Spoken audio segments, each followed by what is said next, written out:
Bienvenue sur la quiz.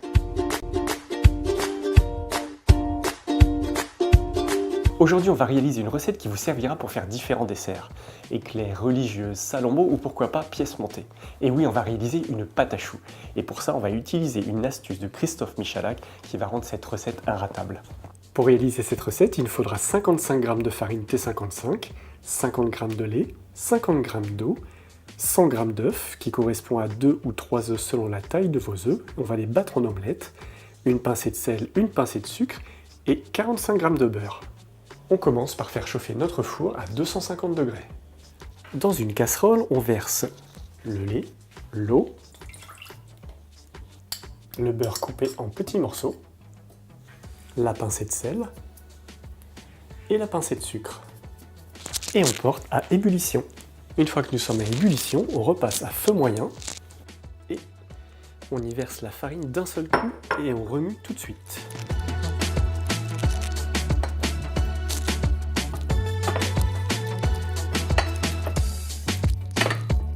On remue continuellement pendant 1 minute afin de dessécher la pâte.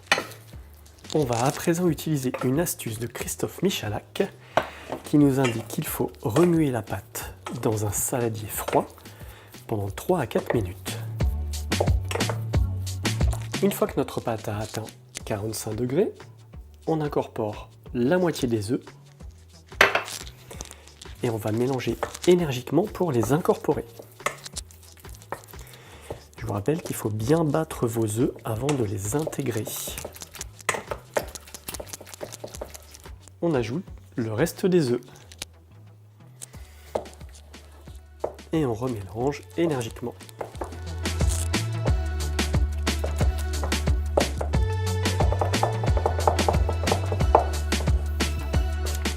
Je vais l'insérer dans la poche à douille. J'ai décidé d'utiliser ma pâte à choux pour faire des petits choux. Donc je vais faire des choux de 3 cm de diamètre. J'avais auparavant réalisé des petits cercles de craquelin. Je vais les déposer sur mes choux. Je vous expliquerai dans une autre recette comment faire du craquelin. Et on laisse nos choux cuire pendant 10 minutes avec le four éteint. Et vous allez voir, c'est magique, les choux vont se mettre à gonfler. Nos choux ont commencé à gonfler et il nous reste encore 5 minutes à four éteint. Au bout de 10 minutes, on rallume le four à 160 degrés en chaleur statique et on fait cuire pendant 20 à 30 minutes. Et on les laisse à présent encore bien gonfler.